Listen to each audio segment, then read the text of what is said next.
Mukase pemirsa, lah mantap digrebek. 9 pegawai yang bertugas pada dalu kejadian kaburnya 3 tahanan dari lapas kelas 2B Kayuagung Oki jalani pemeriksaan oleh Kanwil Kemenkumham.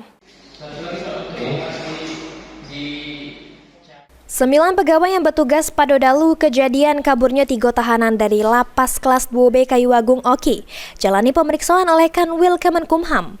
Kaburnya tahanan terjadi pada Sabtu 21 Desember 2024 sekitar pukul 4 subuh.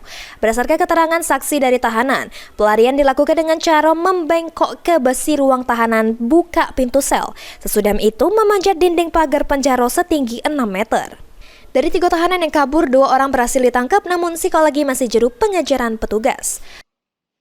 Saat ini tim dari kantor wilayah sudah datang ya, sedang menginvestigasi teman-teman petugas yang saat itu sedang bertugas, berada di petugas, perwira piket, anggota piket itu sedang melakukan, diperiksa oleh dari kantor wilayah sampai saat ini, dan kita belum bisa memberikan statement dari hasil investigasi tersebut. Akibat kejadian ini yang pasti kita meningkatkan keamanan ya, menambah keamanan lagi, seperti ada beberapa titik-titik potensi yang kemarin adanya jalur kabur, kita meningkatkan lagi 2 kali lipat seperti penambahan kawat duri di wilayah titik-titik itu, dan penebalan kembali dinding itu kita lebih buat tebal lagi supaya tidak ada celah lagi.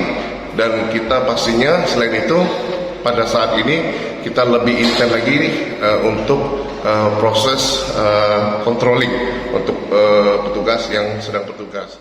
Novan Wijaya, PAL TV.